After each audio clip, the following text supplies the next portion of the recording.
Do you want a career as a genetic genealogist? In today's episode, 3 of the top genetic genealogists let you peek behind the curtain to see what their jobs are really like, starting right now. Welcome to the Genealogy Professional Podcast, the resource for transitional and experienced genealogists who want to create a successful business. I'm your host, Miriam Pierre-Louis. Here you'll learn from professionals all around the world who work in the field of genealogy. Are you ready to get started? Then let's get going.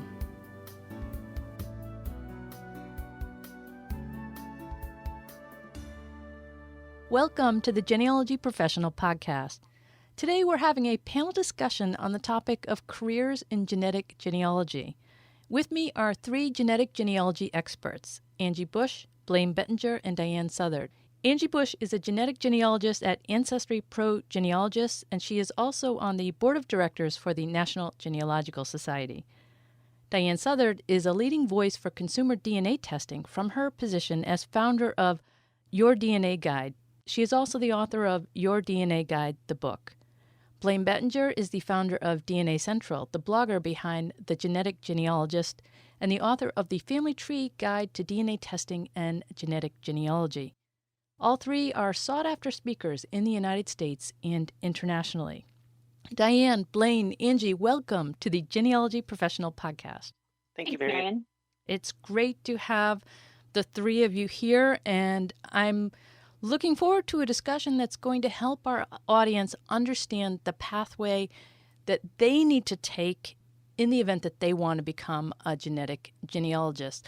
So I'd like to start with a question that actually came from the Genetic Genealogy Tips and Techniques group on Facebook. It's from Edward, and he says, is it really possible to make money from this as a career? There seem to be so many people willing to help for free that making money from it seems like a hard thing to do. Diahan, why don't we start with you on that question? Well, this is the question, isn't it? I have people ask me this all the time since I am making a career of this. But in all honesty, I wasn't always making a career of this. And I think it's best to think of this as your side job, at least for a while, because it is very difficult to make money at it. The reason I was able to be successful or to get where I am is because I have a spouse, and that spouse has always had a job, and he's always had healthcare. And so I've never had to worry about those things. But if I was without that, I could not be where I am, because I would not have been able to spend the time and effort and energy on Your DNA Guide, because I would had to have made money some other way before I started making money this way. So I think it has to be a significant amount of time and effort as a side job before you could ever hope to turn it into a real career. But you, of course, yes, you can make money at it, I think. Just to follow up on that, Diahan, now that you've put in the time, a lot of hard work and time, is it a full-time career? Could you survive on that? If you'd asked me 2 weeks ago, it was still a no, in all honesty. But since then, I've launched an e-learning, which is obviously appropriate to our times right now. And now, given the e-learning and the earning potential that I see within the e-learning, then I am confident that I can make this a full-time career. Yes. Great. Angie, any thoughts you want to add to this? So this has been my full-time career since I've worked with AncestryProGenealogists since 2016. So that's been my full-time job. And I can and am supporting myself pretty much being a genetic genealogist, supporting my kids and other things. So yes, I would definitely say yes, it can be a full-time career. But with that said, you want to make sure that you have other skills that you can bring to the table, whether those skills are in management, project management, organization, that you are not just a genetic genealogist. You have to also be familiar with broad scopes of other kinds of research. And one other big key thing that I feel has made me successful is efficiency. Being able to recognize a problem in the most efficient way to get to an answer to that problem. It's very easy when you're doing this kind of as a side thing and helping people for free to kind of take a more circuitous path to get to an answer, because you've kind of got all the time in the world to work on that. One thing that working for Ancestry has kind of forced me to do is to become very efficient with time and very quickly adapt and see kind of an approach to a problem and be much, much more broad in my approach, while at the same time being efficient with that approach. So that's one big difference I see between the professionals that I work with. And we have about 120 professionals at AncestryProGenealogists, and we're mostly this is our full-time thing. So yes, you can, but you have to do more than genetic genealogy, and you have to be able to be efficient with what you're doing. You can't just chase shaky leaf hints on Ancestry all day. That's not going to get you answers to some of these tough problems. Blaine, any thoughts from your end? Yeah, no, those are both excellent points. My only addition would be that there is a background level of people that are engaging in these services, that are helping people pro bono, that enjoy doing it, and they have the ability to do it for free. And so in order for you to have a career in this, you have to get out of that background level somehow. You have to distinguish yourself as being in demand. So if you're going to start charging people money to do something that other people are doing for free, obviously there has to be some value add that you bring to that. So whether that is Angie's efficiency or Diane's unique teaching method, everything like that, those are things that bring you out of the background. So you have to think about, what do I bring to the table that will distinguish me from other people offering these services? And that's going to be a very, very important aspect of furthering or advancing your career in this area. There seems to be an unlimited supply of people wanting help with their DNA, whether they're search angel volunteers or they're people who have tested their DNA and then they did all their family members and they just really enjoyed the analysis and figuring out all the family lines and things like that. And there seems to be an unending supply of people who want help because most people can't figure out their DNA. And as these people who are into DNA analysis do more and more of this, then they start thinking about going to genetic genealogy, possibly as a career. At that point, where they have this, I don't want to say amateur experience, but non-professional experience, do they have any options without any further education? Let's start with Blaine this time. Well, I think it's almost my previous answer again. You're kind of stuck in that background. If you just sort of have a general introduction to the area, what's going to happen is you're going to encounter a problem where if you don't have the experience with that problem before or something related to it, you're going to have a real hard time trying to figure it out. Every situation in genetic genealogy or genealogy period is completely different from every other problem or question. And so it's going to take a lot of experience to get to the point where you can offer someone services, especially paid services, with enough experience that you're able to approach that question and solve it in an appropriate amount of time. As Diane had mentioned earlier, and she started off by saying that, it's hard to do this full time. She had to work really, really hard just to get where she is. So if somebody's trying to switch from being a volunteer without having differentiated themselves, it's going to be a much bigger leap to make. So what I'm hearing, and at least from Blaine, is that you need to either be a speaker, a writer, you need to get attention some way in order to help facilitate making that leap. Would that be right, Diane? Yeah, so I was going to add to what Blaine was saying. One of the things that always gets you is just your lack of experience. But then how can you get experience if you don't have people to help? And how can you continue to help people for free when you need to make money? It's this never ending circle, right? So one of the very best things that you can do is to lecture. There's this learning pyramid, right? And the very bottom of the pyramid where you retain 90% of what you learn is when you're trying to teach it to someone else. So I think most people will find that they think that they know a lot until they try to teach it to someone else. And that's when you really recognize that gap in your own understanding and your gap in experience. And the more you can get out and teach, the better able you'll be to see what else you need to learn. And the other side of that is when you start teaching, people will start asking questions. And that is a fantastic way to better understand what you don't know, is to understand if you can help people answer their questions, just simple questions that you get in a lecture setting. And then their questions then help you understand like Blaine was saying, every situation is different and you only have experience with whatever you've had experience with. But the more people you talk to, the more you start working through other people's experience and their problems and questions. And you start to think, oh, how would I do that? What would this situation look like? Or how would I help this person? And so just the more you can expose yourself to other people and their questions and situations, the better able you're going to be to work through their problems with them or for them.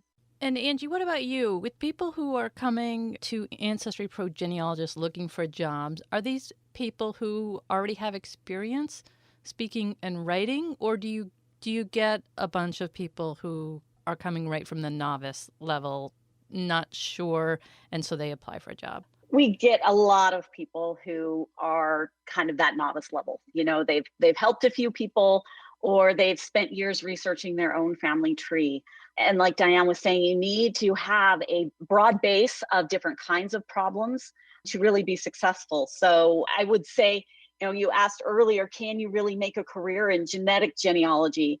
I would say the answer to that is no. If you're only focused just on genetic genealogy and you don't understand other record types, other resources, other kinds of genealogical evidence, if the GPS is something that you have never heard of before, it's going to be really hard for you to make a career or be a genealogist, and maybe even one that specializes in genetic genealogy. Really understanding how DNA matches fit together, what the DNA results are telling you, that requires an understanding of families and of genealogy and of how all of those relationships interact together. And so we honestly don't have really anyone at ProGen who is just a genetic genealogist. Everyone is pretty broad with their knowledge base. We have some people that, you know, of course, are more specialized in, say, Jewish or Southern research or something like that. But we all have our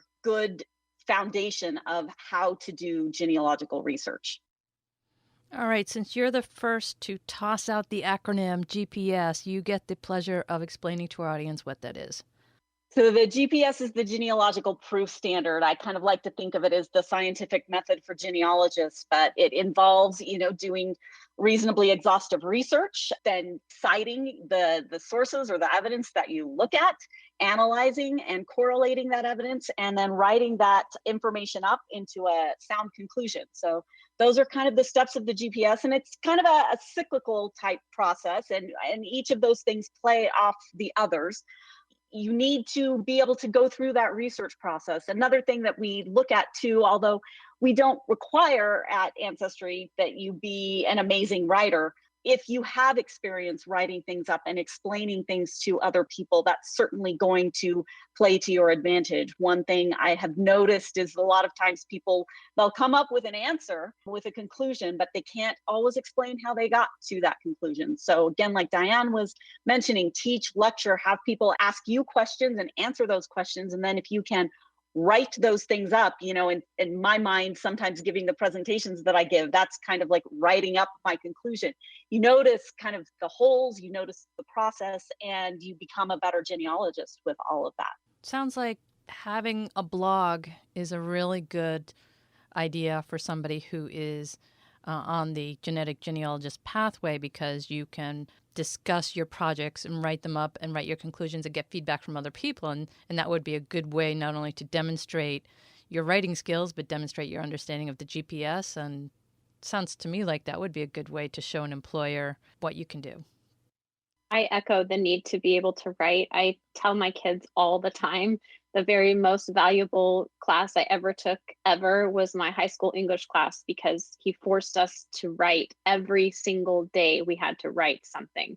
And that helped me hone these writing skills that I have, which are so important, because you have to be able to communicate what you've learned. It doesn't do your client any good if you can't help them understand how you got where you got and why you got there, because then they're left anchorless, really, and you've just given them a name, or you've given them some random direction that they don't really understand. Writing has by far been the most valuable skill I have ever learned. And just to clarify for anyone who might be listening, regardless of whether they're interested in genetic genealogy or not, writing is the basis of genealogy. So if you have no interest in DNA, well, if you're doing genealogy, you still need to write. So, all right, let's talk about the niches that are typical in the genetic genealogy field. There's no one set path that anybody needs to follow. So let's say somebody's done their volunteer work and they've listened to the suggestions about what they should be doing. They said, great, I'm going to be a public speaker. I'm going to do all this kind of stuff and really develop my career. What directions can they take? What are the different pathways? Maybe each one of you could mention 2 areas, and then we'll see if we have any left over at the end. Angie, why don't we start with you? Actually, my favorite niches to tackle are kind of these historical brick walls. I've had a few in my own family where, we just don't know where, who somebody's parents are, where they came from. And my favorite kinds of cases to tackle are the ones where it's missing great grandfather or 2 times great grandparent, and DNA ends up providing kind of that clue or that direction that I need to solve that historical brick wall. I know a lot of people maybe know me as more of an unknown parentage or adoption type person, but if I had my druthers, I would be focusing on kind of these historical brick wall type cases. Those are my very, very favorite. Yep. So what we're learning from you is that if somebody's going to go work at a place like AncestryProGenealogists, they might be less likely to have a niche, and you can say it however way you like. They might be less likely to have one within the organization just by the nature of the way things run, where if somebody's independent, they might be able to specialize a little bit more. Would that be right? That would be right. And I would say too, even when I was specializing and when I was independent, if I came across some type of research that wasn't my area of expertise, I would refer that client or that person out to someone who did specialize in that area. One thing that's nice about ProGen is that we do have people with different niches all across the organization. So if I don't know something, I'm working on a Polish unknown parentage case right now. Well, I don't speak Polish, but we have someone in the office who is from Poland and speaks Polish and is a great Polish researcher. So I can take my understanding of how to interpret what I'm seeing with the DNA results and hand that off to our Polish researcher and ask him to kind of do some research and put some things together. So hopefully we can find some answers for this client. And you may need to do that, if you're independent. I would say don't be afraid to do that either. Get a group of people that you know that you can rely on and count on, other professionals that you can work with, because nobody knows everything. And so you want to kind of have that cross-training or ability to go to somebody who does know more about that particular area than what you know. All right, Diane, what are some of the other areas of specialization?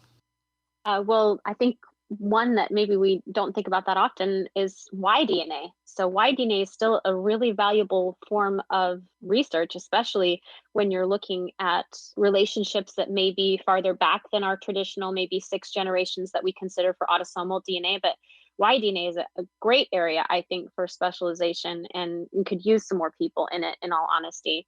One of our quarantine hobbies is each of our kids has been able to choose like a movie to watch or whatever. And one of our kids chose some World War II movies. And I'm reminded of how valuable DNA is in piecing together lost relatives, people who've died in wars or immigration, where families have been torn apart because of war. There's a lot of really amazing, interesting genetic genealogy work that can be done in those areas. And I myself want to be a greater part of those things. So those are 2 areas maybe we don't think of that often that I think are interesting. And Blaine, what do you think about specializations? To add to the ones that have already been mentioned, there is, of course, just education alone. I'm not offering actual research services, but offering educational services, lecturing and coursework, things like that. In addition to that, there is, of course, military repatriation, which is extremely heavy in DNA work. So those are areas where having that expertise or that experience in DNA could be very useful.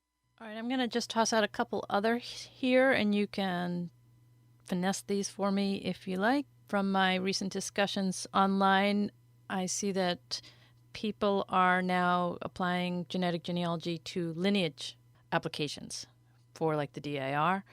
I don't know how you would call this, but I think that there are that genetic genealogy is used in certain ethnic cases, maybe with Native American tribes and all the kind of the legal stuff that goes around recognizing that. But I know nothing about that, so I'm not really sure. You can correct me on that. Using genetic genealogy to solve crimes is another area that is growing. And then this is a somewhat slight distinction from what Angie was saying about like adoptions, but unexpected DNA results as opposed to adoption. So I think of adoptions as like people who know they're adopted, and then when they get to be an adult, they decide to go in search of their birth families, whereas there's this whole other group of people who take a DNA test and then they discover something unexpected in their results, whether there's a sperm bank involved or, whatever. From my point of view anyways, it seems like there's different emotional skill sets that are needed in handling these different situations when these people are your clients. Is there anything else that we're missing that we haven't talked about, different areas that you could go down in genetic genealogy? I'd like to comment just really quickly. I think you brought up a really, really important point about the need to be a counselor in a way if you're going to start talking to people about these things. I've talked to so many really well-meaning and helpful people who have gotten involved in a family situation for their neighbor or their friend, and they're completely emotionally removed from the situation, just like you would be as a professional. This is not your family, but they don't understand the extremely sensitive nature of the situation that they have instigated in a lot of cases, and they're just forging headlong with full excitement that they figured it out because it's a puzzle and you get so excited, and you do. It's fun. That's why we do genealogy.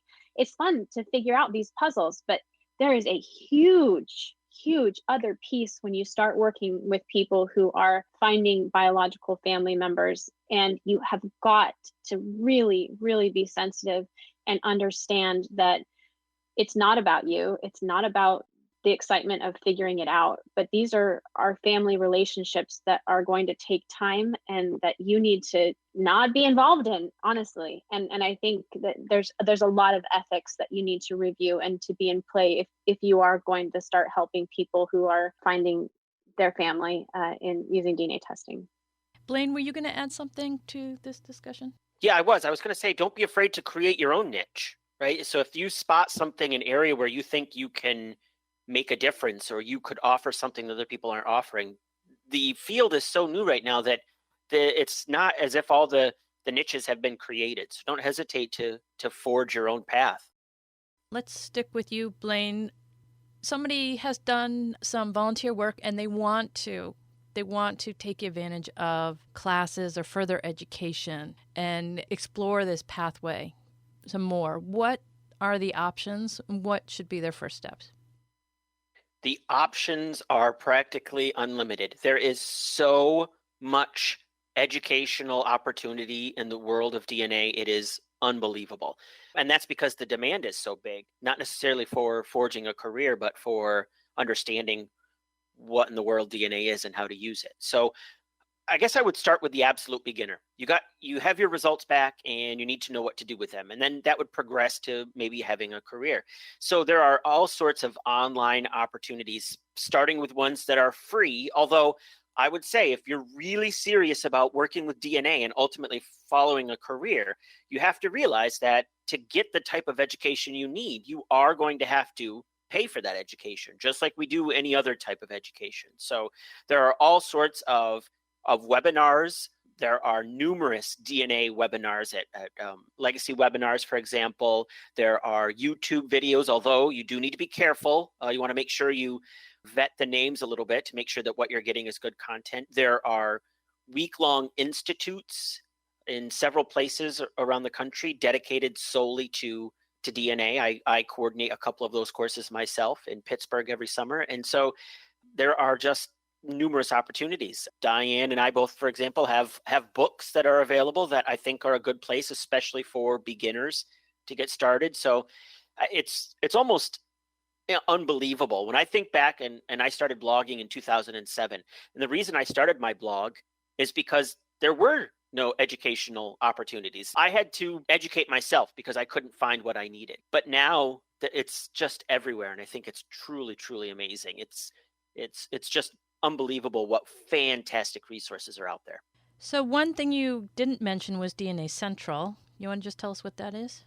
Sure. So DNA Central is a website that I created to offer courses more aimed at the beginner for understanding what their results are and how to interpret them so that they could get started diving in. So it's sort of a learning to walk before you run kind of thing to help people understand what they're seeing and how to get to that next level. All right. And of course, Diane teased us at the beginning of this conversation, mentioning that you were starting a new e-learning opportunity. Are you in a place where you can tell us about that now?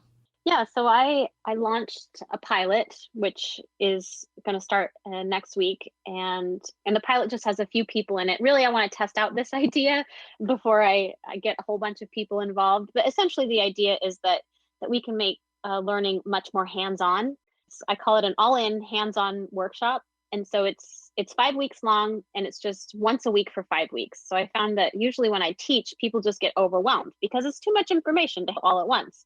But you also need accountability. So you go through the class as a group, and there's, discussion boards where you can interact with people. We have live Q&As, but the content is really interactive. So yeah, we're meeting online, but essentially my plan is, and we'll see how this goes, I teach for 10 or 15 minutes, and then we spend 10 or 15 minutes working on whatever I just taught you. So there'll be like classwork. So you'll have like a workbook kind of, and you have to do work in class, and then we'll compare our answers. And so I'm hoping that it will give people a chance to kind of really get their hands in, because I think so many people, like we were saying earlier, they have their own results and they have their own case, and that's it. But you can't get all the experience you need just looking at your own stuff. You need examples from other places. So lots and lots of case studies. I'm just going to take people through case study after case study after case study, and let's work this, and how would this look? And just to give people kind of a breadth of what's out there and what's possible. All right, Angie, you've got 2 science degrees, an undergrad and a master's degree. How important is an actual science degree if you're pursuing a career in genetic genealogy, especially in regards to being hired by a company? I would say if you're doing genealogical research, that actual science degree, I would say, isn't all that important. You need to have a basic understanding of biology, but the actual science degree doesn't often come into play with much of what I do. Now, if I was working for the Ancestry DNA team, like in the lab, and that side of things, then of course that science degree would be important. But I'm not. I'm working on the genealogical, with the research genealogical arm of the company. I would say the most important thing that the science degree taught me was how to be a good researcher and how to plan my research. That is something that is a skill that transfers almost to anything. That's the importance of the science degree, not necessarily the science itself, if that makes sense. I don't know. Blaine also has a science degree. He may disagree with me. So I was going to say, we all do. The 3 of us all have science degrees. Even though it's not essential, it's kind of interesting that all of us do. Do you think that, and you can answer this, Blaine, do you think that people are more highly regarded when they have a science degree as part of their credential? That gets to my point, actually. I think that in a way, our science degrees are potentially what have helped us elevate out of that background noise. It could be that people see that and think, well, they must know what they're talking about. It's difficult because we each have forged this unique path. The fact that I got started very, very early with DNA testing in 2003 and started the blog in 2007 when there wasn't anyone else out there meant the background noise was pretty low. There was almost no background noise. So all I had to do was make a peep and I could distinguish myself. Now, however, there's such a big background noise. I'm not saying you need to have that degree, but I keep coming back to that point that you have to find something to distinguish yourself over the background. And I'm not sure today, actually, in 2020, I'm not sure that having a science degree would do that necessarily.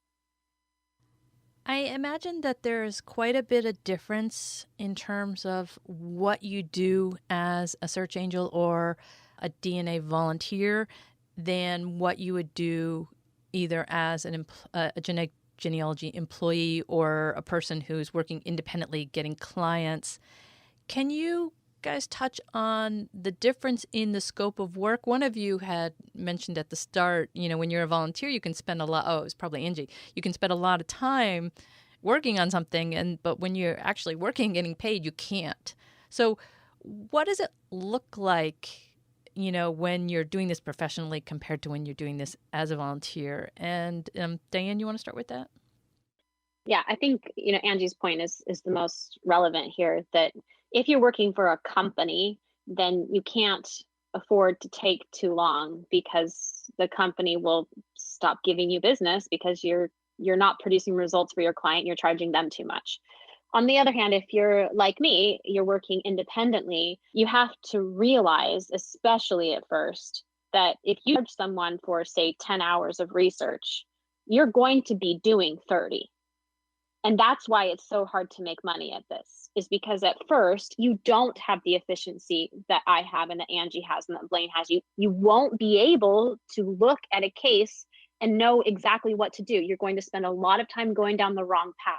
And that gets better with experience. But at first, I think you should plan on at least that ratio. You charge the client for 10 and you give them 30. Not that you're spending all 30 hours on their case. You're spending 20 hours educating yourself and going down the wrong path and realizing that you should have known better and going back. And so you just have to recognize it takes a long time to become really efficient, and you have to factor that in. So when you're charging your clients, this is totally, maybe somebody else will disagree, but you can't charge them for the actual time you're spending thinking about them, because you're going to spend a lot more time thinking about them than you are actually working. Angie, is there a different set of expectations from the volunteer who's helping someone for free in terms of what they deliver? I don't know what volunteers or paid employees, volunteers more, deliver to people. Maybe they just find results and call somebody and tell them over the phone. Whereas I think when you have a paid client, there's more of an expectation of a written report. Can you talk about that aspect of it? I believe I haven't volunteered for a long time, but when I did back in 2012, 2013, it was much more of a just kind of call them or send them an email and say, hey, I figured this out and this is who I think your biological parent is. That, for example, was what I was working on. So there wasn't any kind of formal written report or anything like that. But working for AncestryProGenealogists, or even being an independent genealogist, member of APG, something like that, to hold up the standards of the genealogical industry, you need to have a written report and hopefully a research journal, a deliverable that's kind of been vetted and shows the client what you spent their money doing. At ProGen, we always provide a written report and a research journal. Usually we are also providing a separate online tree for them or GEDCOM file and copies of all the documents that we find. That's just standard. And sometimes things go beyond that, but those are kind of the standard things. And as a professional, you also have to keep in mind that you need to leave time for writing all of that information up. Your client isn't just paying you for research hours. They're also paying you for preparing and reports and keeping what you deliver to them up to industry standards. And Angie, since I have you here, why don't we just jump right into this? What would a typical workday look like for somebody who is a genetic genealogist at a company? Well, I think my typical workday looks much like, a regular genealogist workday. I will go through my emails, see what I need to catch up on, see which clients I need to get updated. And then I try to carve out maybe between 3 and 5 hours a day where I'm working specifically on a case to get something out. One thing that research in general requires is kind of blocks of focused time so that you have enough time to really gather what you need and get that down and do that research. Some days I'll spend researching, other days I'll spend writing reports or reviewing reports. Other people may have a different day, but I feel like it's typical for any kind of professional position. You're managing meetings, emails, and doing the bulk of your work. Blaine, what about you? You do a lot of different things. You're coordinating travel arrangements normally when we're not in a pandemic. You are booking speaking engagements. You're creating new content. What does your day look like? How do you manage all the different things that you do? Yeah, I mean, there no 2 days are the same, which is, I think, something that I enjoy. And it's all about planning. You have to figure out, well, what am I going to do this day? What are my upcoming deadlines? What are the things I want to get accomplished? And so essentially it's 99% being in front of a computer and doing the things you just listed. It's just a matter of trying to organize and figure out which priority do I put down. Now, one thing I'll note is one of the things I think to realize is if you really want to make a career in genealogy, period, you have to realize that having a career in genealogy is not 100% about the fun of genealogy. Right? What I do as a professional genealogist today is not what I was doing 20 years ago when I was researching my family history. That was a lot more, I guess, lackadaisical and purely more of an entertainment kind of thing. Now that it's a career, it's a career, it's a job. Now that isn't to say it's not fun, because I absolutely love what I do, but you have to realize that it's not that you're going to be doing your family history fun 24/7. You're going to be doing research and it'll be fun, but you're going to be adding all sorts of responsibilities and other things that are non-fun and not genealogy per se to your repertoire. So, that might be a consideration. That might be something you love, and so that's great. But if not, that's definitely a serious consideration. Blaine, when you're planning your work, are you looking at things weekly, monthly, or a year out? What is in your mind all the time in terms of looking ahead? I guess I'm always keeping in the back of my head the long-term obligations. And I'm also always trying to formulate sort of a long-term plan, because I think it's important to try to innovate and keep new things coming to the best of your ability.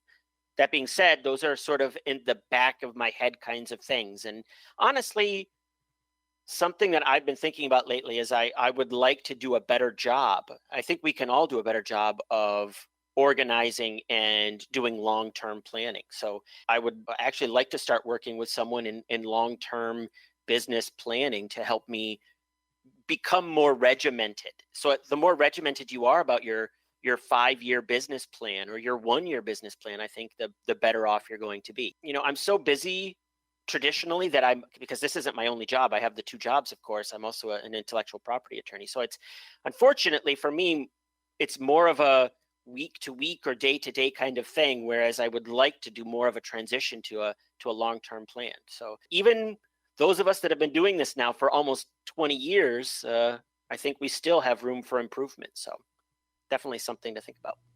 Now, Diane, you're all in with the genetic genealogy, working independently. So you're pulled in even more directions, because on the one hand, you have clients that demand your attention and you have to stick to a very specific schedule with them, because I assume that you have to arrange appointments. But at the same time, you have to be organizing lectures, speaking engagements, creating YouTube videos, creating an e-learning center, all these. How on earth do you keep it all going?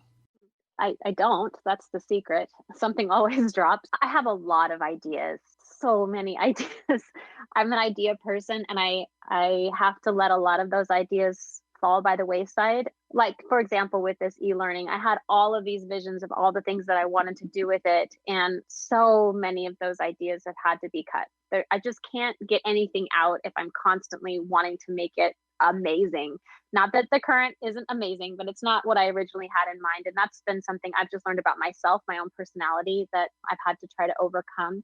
But I'm not doing it by myself. I have a team of women that work with me. I've hired people to help. And it's been exciting and challenging, because now I don't have to just manage my time, but now I'm having to manage their time. I want to make the most use of their time, but that means that I have to talk to them and I have to plan for them and I have to give them things to do. And so it's hard to be a manager, because all I want to do is create. I love imagery. I love thinking about how I can teach things better and more efficiently. And I would love to spend 100% of my time just creating content, because that's what I'm good at and that's what I enjoy. But that's just not the reality. Like Blaine was saying, there's a lot of parts of running a business that you have to keep going, even if you don't like them. We decided we needed a CRM this year. And oh my gosh, that has been the biggest pain. I can't even tell you how much I hate it. And trying to keep my team involved and trying to give them worthwhile things to do and trying to make sure that they're engaged. That's been a whole new thing for me to try to do, but very rewarding in a different way than I expected. There's a lot of ball here. I never envisioned being an entrepreneur. I always said I just want to be that person that goes to work and comes home and I get a paycheck, and that's just not my life. And I've learned to embrace it, but it's been hard for me. It was not my original plan. Well, that's the ironic thing about this, whether you're looking to be a genetic genealogist or traditional genealogist, you get started because of your passion for research or whatever that thing is. And then you discover along the way that if you really want to be successful and you really want to build a business, then you need the help of other people in order to make your business more successful. And as you mentioned, then you're suddenly in a little managerial role and you're getting less hands-on with that thing that you love, and that there's a reckoning there with deciding what you're going to do with your future. Absolutely. Yeah. I was going to say, I just wanted to jump in and say, one of the reasons that I decided to go and be employed by ProGen is because I was really, really struggling to manage everything that goes along with owning your own business and being an entrepreneur. And I guess you don't always have to do that. You don't always have to do your own business. And there are pros and cons to both, kind of being independent and working with a company. I don't have to worry about things like marketing or taxes or whatever. I can just get a paycheck, but there are other drawbacks too. Anyway, just wanted to throw that out there. Maybe that's what you were going to ask me. I wasn't going to ask you that specifically, so I'm glad that you shared that aspect. And definitely, there is that choice. We all make that choice. I started independently, and currently I'm working full time. And there are exactly what you said. There are plus and minuses to both sides. So that's, I think, the only way to do it is to jump in and see which is most comfortable. I don't know of any other way, or go back and forth like some of us do.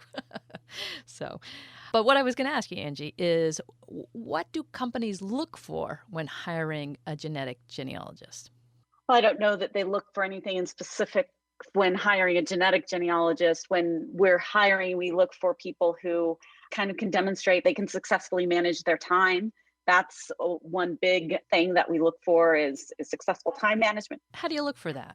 We ask them questions, in the interview, and sometimes we can't always tell if they're successfully managing their time. But usually if people come to us and they've been independent and they have clients, they have a website, can see kind of some of the other things that they've done. You can ask them about if you have this scenario A and scenario B, how are you going to handle this situation to get this task done?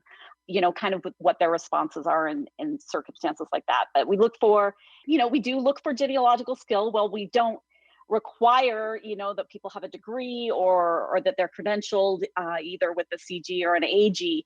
That certainly does help if we can see that there's a degree or a CG or an AG or a certificate. What are they doing to further their genealogical education past just researching for their own family? What have they done? If they have been working independently as a professional, do they have examples of reports that they can provide? And what are those like? How well did they communicate the results of their report? Give them a little task on their own to do, see how quickly they can do that or what their approach to a certain task might be. We're not usually just focusing on genetic genealogy. Typically, if somebody just says that they're a genetic genealogist and that's all they know, that's not someone that we're going to be interested in hiring or in working with further. We want to make sure that people have other skill sets and that they have a broad research base to pull from. Is there anything in existence out there right now where somebody could do a questionnaire or something and gauge where they're at in regards to all that you just said?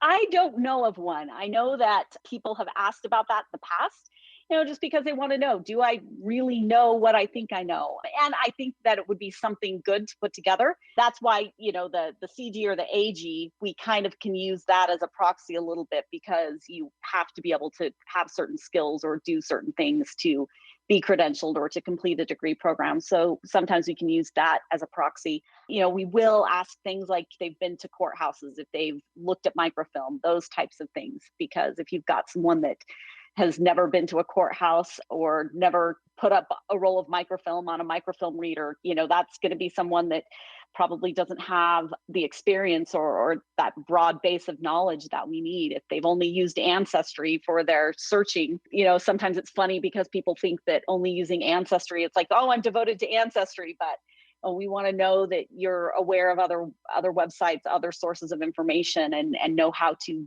get to that information as well. So in answer to your question, no, I'm not aware of a questionnaire. And that's something that we at ProGen have discussed kind of putting together, both to evaluate candidates and also to evaluate internally when people may be ready for a promotion or something like that. But so far, it's not there. I think that the ProGen group, the study group, actually has a questionnaire on their website. Are you ready for ProGen? For the study group, that might be a good start. And ProGen, the study group, is not associated with AncestryProGenealogists. So sometimes I refer to AncestryProGenealogists as ProGen. We're not associated with the study groups, and those are separate from AncestryProGenealogists. Blaine, what about challenges that are unique to genetic genealogy educators? You do speaking, you do writing, you have DNA Central. What are some of the challenges that are unique to what you do? For me, there's two main challenges in the world of genetic genealogy education. The first challenge is the fact that genetic genealogy is both difficult and perceived as difficult. So not only is there a learning curve, an actual learning curve, the learning curve is made worse by people's preconception that they're afraid of the science behind it. Now, I think that's a mistake. So what good educators have to do is they have to be able to break down DNA into bite-sized pieces that people can really understand. You have to, I think, have an extremely logical and well thought out flow to any sort of work, whether it's a blog post and a book, a presentation. You have to be able to convey it in a way where people can leave the room and bring something with them. Otherwise, it's a waste of everyone's time. That's the number one, I think that definitely by far the number one issue. And I will say, I think I know both Angie and Diane are extremely, extremely good at that kind of thing, right? Breaking it down and letting people walk away with a new piece of information. The second big issue I see is that tomorrow, genetic genealogy will be different than it is today, right? And the day after, it's going to be different than it was the previous day. So you have to stay on top of it 24/7 and continue to adapt. I mean, it's good. I am so thankful. When I think about my first lecture in 2009 and the most recent lecture I gave, it is a world of difference. So you have to be willing to embrace that change and love it, and be able also to educate other people about those changes. Diane, as an independent genetic genealogist, what kinds of questions are people typically looking to have solved? And also, how do you set their expectations about what you can realistically deliver? Well, I think our business model at Your DNA Guide is definitely different than, say, what Angie does with ProGen. Is our model is more for the DIY. Our business plan is to teach you to do the work, not for us to do the work for you. And so that makes it a lot easier to set expectations, because I'm not promising you an answer. I'm promising to teach you how to find the answer. And so it's a lot easier for sure. And because I don't have the professional genealogy experience that Angie has, and so I don't want to pretend that I can deliver something I can't. So our goal really is just to teach people how to find the ancestors themselves. That helps a lot in setting expectations. As far as the questions that we get, most of the people, honestly, that I talk to are genealogists who are looking for that historical ancestor. As Angie was saying, those are her favorite kind of cases. They're looking for their 2 times or 3 times great grandparent. Most of my clients, that's who they're looking for. And so I teach them the methodology that they need to parse out their DNA matches into the group of DNA matches that's most likely to help them find that ancestor. And then I teach them how to use those matches to do research. So we do get our fair amount of biological parentage or grandparentage as well. But I'd say overall, your DNA guide is helping regular genealogists find their 2 or 3 times great grandparents. All right, we've talked a lot about education. We've talked a lot about what companies might be looking for in hiring, what you would be expected to do. There are also these other considerations that we need to, and this we hinted at this when Angie mentioned the GPS early on. In addition to everything else that we've already talked about, there are certain things that are unique to genetic genealogy, maybe not specifically unique, but every field does have ethics, but I think there are certain ethical considerations with genetic genealogy that are unique to genetic genealogy. There's standards that have to be adhered to.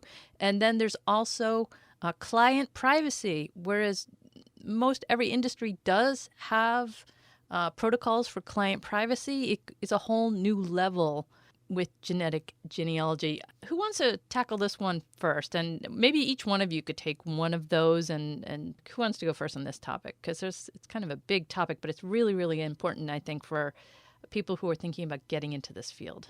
I'll jump in quickly. I will echo the point that I think that it's not necessarily unique to genetic genealogy. I think it's an issue for all of genealogy, but because DNA has been so widely adopted that these ethical issues are at the forefront of DNA testing.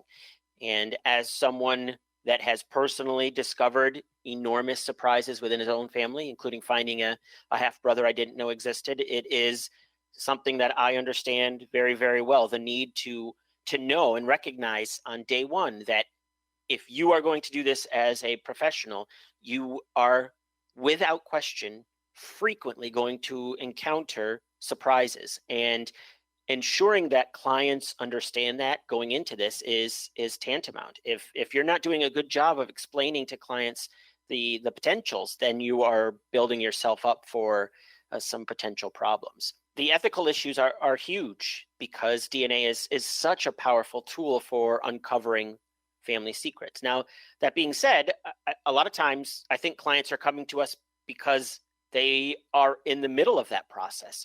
And so Diahan mentioned this point earlier, and this is something that she talks about quite often. So I probably should let her speak about that. But being empathetic and understanding is a really important issue. A big part of being empathetic and understanding is also respecting the privacy of the client. There is a very collaborative atmosphere in genealogy, right? We want to share our findings. We want to make this, scream it from the rooftops. When you become a professional, there is no more screaming from the rooftops. You are bound by these very strict ethical obligations, I think, to maintain privacy and to understand the specific problems and issues that can arise in the world of genetic genealogy. Where would somebody find out what those ethical responsibilities are? Well, that's definitely a tough one. There are, of course, the genetic genealogy standards at geneticgenealogystandards.com that was created in 2015 as a way of sort of a guidance to help people understand some of these issues. There are also various ethical guidelines or codes of ethics from various organizations like the Board for Certifications of Genealogists, the Association of Professional Genealogists. So looking at those ethical guidelines is important as well. Actually, you probably should be at least a member of APG if you're interested in this kind of service. But looking at those codes of ethics, I think, are a good way to understand how genealogists should be behaving if they are offering professional services. Blaine has a great chapter in his book on ethics as well that I highly recommend. And Diahan, what are your thoughts on this topic from your point of view? I mean, what I said before too, and that Blaine said just about being kind, number one. But I think one thing that Angie mentioned earlier, we were talking about the need for a scientific degree. But I think one thing that you learn as a scientist is that you can be wrong. Like you make a hypothesis and you test it out, and sometimes you're wrong. And I think that that's a really important idea to have in the back of your mind as you're helping other people with these very sensitive relationships, is that when you see a shared amount of DNA, there is never one answer. Never. So it's so important that before we go telling our client who we think their parent is, we have to examine that idea. Am I wrong? And we ask this is part of the GPS, part of the genealogical proof standard is to, basically try and disprove yourself before you are sure. There's no other place where this is so much more important than this. We rely so much on the amount of DNA that we're sharing with someone to determine our relationship, but there's never one answer. So it's so important that as a professional, you are constantly asking yourself, what if I'm wrong? What if this isn't their relationship? What would that look like? How can I test that? Just to be extra double 100% sure that when we go to our clients, we're giving them the information that we have. And the other part of that, and being a scientist, and this is something I learned really, really early on when I was still doing research for the Sorensen Foundation. I had a boss, essentially, and I was writing up little reports for people all the time. And I would write, we've learned blah, blah, blah. And he would say, you can never say that. Diane, you can never say that. I was like, but that is, he's like, no, we don't know that. You can say the data says, or the data suggests, but you can never, ever say you know. And that's a scientific principle, really. And that's something that I feel like I've tried to really include in all of my correspondence with my clients is I say the data supports this relationship, but there are other explanations. Always. I'm always adding that caveat because I learned that early on that there are always other explanations. So as a professional, I am never saying this is your relationship. I'm always saying the data supports this relationship, but there are other explanations. Angie, do you have anything to add in regards to client privacy? And do you do anything specific in regards to your employees in terms of training to adhere to client privacy? Ancestry in general is very concerned about privacy and maintaining information as private. We as a company always every year have to go through a privacy training and what we can and cannot share when it comes specifically to clients that we're working with. We do get their permission. Sometimes we end up reaching out to DNA matches on their behalf, for example. We'll get their permission to make sure that it's okay to do something like that. We're only sharing the information that they're comfortable with sharing. For example, if we end up contacting biological family members for someone who is adopted or something like that, and that biological family member, maybe they opt or they tell us that they don't want further information shared with our client. We'll go back and tell our client that we're sorry, but we contacted this person and they won't. They've asked us not to share further information. Things like that. We try wherever possible to be very, very cognizant of the information on living people that we share and how we share that information. And even if someone isn't an Ancestry client or subscriber, we try to be very careful about how we share that information and share it only in ways that the people that we're dealing with have agreed to have that information shared.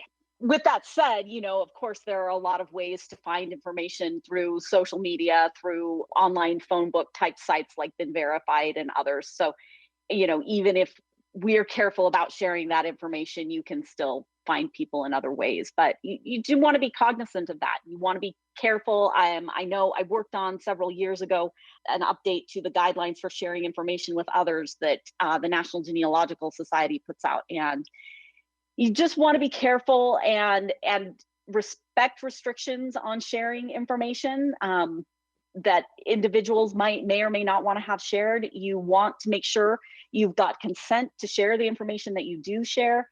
And you want to let people know how the information about their families might be used. And I also think it's really important to recognize and be sensitive to the hurt that may be caused if you tell somebody some kind of bombshell about their parent or grandparent that they wouldn't have expected. You need to be careful about how that information is shared and recognize that sometimes there is going to be kind of hurt or emotional distress that's caused as a result of some of these findings. I've learned to be much, much more empathetic doing what I do and seeing all sides of a situation. I think there's sort of a checklist of things to think about, things like a contract. I think it's important to have a good contract when you're doing client work to ensure that a contract I view as a way of it's the first step in the client one, education, and in the client relationship. So it's an opportunity to give them material to help them understand there can be surprises and things like that. So things like a contract is definitely something to think about if you're thinking about doing this professionally. And the last topic for today, I'd like to talk a little bit about liability. What can go wrong? I would like people to understand that it's not just all fun and games with genetic genealogy, that somebody could sue you or come after you for something. Blaine, do you want to start this topic? What are some of the things that people need to keep in mind and trying to keep from going wrong? Yeah, as a lawyer, I have an understanding of the fact that, frankly, anyone can sue you for anything, right? So that's sort of the way it is. Now, whether that's successful or not, in a way, doesn't matter because it's going to cost you money to be successful. But if there's a way you can limit your liability, and I think I just mentioned one, right? That client education at the beginning, helping them understand that this may result in a finding they don't want to find as the first step in ensuring that when it potentially goes wrong, because they do to get that result, at least you've given them that warning. Another thing to think about is indeed potentially liability insurance. If you are thinking about doing this professionally full time, then talk to your insurance agent. There are plenty of genealogists across the country that have liability insurance, either personal or through their company that helps protect them against this. I don't know about specifics and costs and things like that, but that's definitely something that you can pursue with your own insurance agent. What about from your perspective? Have you ever had clients learn something unexpected and then not want to pay? Not that I'm aware of. We haven't had a situation where we've told them something they didn't expect to find, or it does come up quite frequently that we'll have a client who just wants to do kind of what I would call regular genealogy, and we start digging into their DNA results and realize that they've got a close relative, a father or a grandfather, for example, who isn't the person that they thought that it was. And sometimes those people want to switch goals, and sometimes they want to stay with the same goal. We just let them know we can't use DNA. But I can't think of a time where we've had somebody not want to pay because of finding something unexpected. However, there are always several instances where people maybe they think that they're paying for a result, and they don't want to pay because we didn't find the answer for them. So we do have people that I know have ended up in that situation. We do try to stress that what you're paying for when you hire us is our time and expertise, not a result. And, if you're not okay with that, if you're not okay for paying for time and expertise, then, you may want to find a better fit for you than us, because, as Diane was saying earlier, you can never guarantee that you're going to find an answer, and you can never guarantee that the answer you find is 100% right. We weren't there as genealogists or researchers. We weren't there when our ancestors were having their children. We weren't there to witness those events. So we're just doing the best job we can to kind of reconstruct relationships in history for our ancestors. And what about you, Diane? What kind of liability considerations do you have? Do you do anything specific to make sure that client interactions don't go wrong? I think the things that Blaine has mentioned are things that are just practical business sense to put into practice. The contracts, the insurance, that sort of thing are just, wise decisions to make. We haven't had anybody do anything unexpected on our end either, but it is something that I think about, and it is just the nature of the work that I'm doing too. Often I'm online with someone live and we're looking at their results live, and I haven't looked at them before. And so I see immediately something that they haven't seen. And it's a little bit scary in that moment because you don't know how they're going to react. And I'm not giving them any time to compose themselves, or it's just going to be their raw reaction. And I do get a little bit nervous. So far, it's all gone fantastically. People, more often than not, honestly, they have suspected it. And so it isn't actually a surprise to them, which is constantly, I don't know, it's something that I'm always a little bit surprised by myself. Oh, this doesn't surprise you. And they're like, you know what? It really doesn't. And that's interesting to me, just that people sometimes sense these things about their families and about their own relationships that they kind of already know. And I'm just that second voice, not actually the first voice as I was afraid that I would be. But it always, it's always in the back of my mind. Is this person going to have a hard enough time with this that it's going to cause me or my business some problems? So yeah, always want to make sure that I'm protecting myself. And it's all about, I think we've said this clearly, setting appropriate expectations before you even enter into a relationship with a client. To wrap up our show today, I think it would be appropriate if each one of you can leave us with a parting piece of advice. So Diane, since you were last up, why don't we start with you? My parting piece of advice is you can do this. If this is what you're passionate about, if this is what you think about when you're not doing your regular life, or even it's interfering with your regular life because you're thinking about it so much, you can do this. There's room for everyone. We need more passionate, educated people to teach about DNA, to consult about DNA, to do client work about DNA. There's lots and lots and lots of room in this industry for you if this is where you want to be. Angie, parting piece of advice? My parting piece of advice would be to remember that there are no genealogical emergencies, and really just, if along the same lines with Diane, you know what, have fun with this. Sometimes I feel like we've gotten a little bit too serious with all of this. We are all doing genealogy. I think we're all here because this is something that we're passionate about. We have fun with it, and we love it. Make sure that it continues to be a passion for you. And anything that's going to make it so that it's not a passion for you, think about shuttling that or setting it aside. Keep it fun, keep it interesting, and enjoy what you're doing. Blaine? Well, it's always hard going last because they took the good answers. But the one thing I would add is we've talked a lot about focusing on DNA and DNA resources, but it's just as important. At the same time you're pursuing and building your DNA expertise, you can't do anything with your DNA expertise if you aren't also a good traditional genealogist, a great traditional genealogist, in fact. So don't overlook your traditional genealogical education as well, because without that, you're not going to be as successful in the world of DNA. So focus on building that as a part of your long-term plan as well. Angie Bush, Blaine Bettinger, Diahan Southard, thank you so much for coming on the Genealogy Professional Podcast. Thank you, Miriam. Thanks for having us. Yeah. I hope you enjoyed this special episode of the Genealogy Professional Podcast, focusing on careers in genetic genealogy.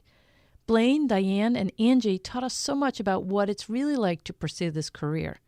Some of the advice we received included stand out and be unique, learn to love to write, teach so that you become better at your work, don't be afraid to follow your passion or create your own niche. There are unlimited educational opportunities. Make sure you ground yourself in a solid understanding of traditional genealogy research. Use a contract and understand that you are bound by obligations to maintain client privacy. I've put links in the show notes for Blaine and Diane's websites as well as for each of their books. One thing that wasn't mentioned in the episode was the Genetic Genealogy Tips and Techniques group on Facebook that Blaine runs. Your first stop should be to join that group. In the news, next month on March 3rd, I'll be doing a webinar for the Western Massachusetts Genealogical Society. So if you're a member of that organization, I look forward to talking with you in March. You can follow the Genealogy Professional podcast page on Facebook. And if you're not on Facebook, follow the Genealogy Professional on LinkedIn. You can get new episode notices there. And of course, don't forget you can now find the Genealogy Professional podcast on Spotify and YouTube. I've recently updated all the episodes on YouTube. Those are scheduled to be released over the next few weeks. That's it for this time. Until we meet again, keep improving your business skills and take at least one step to push your business forward.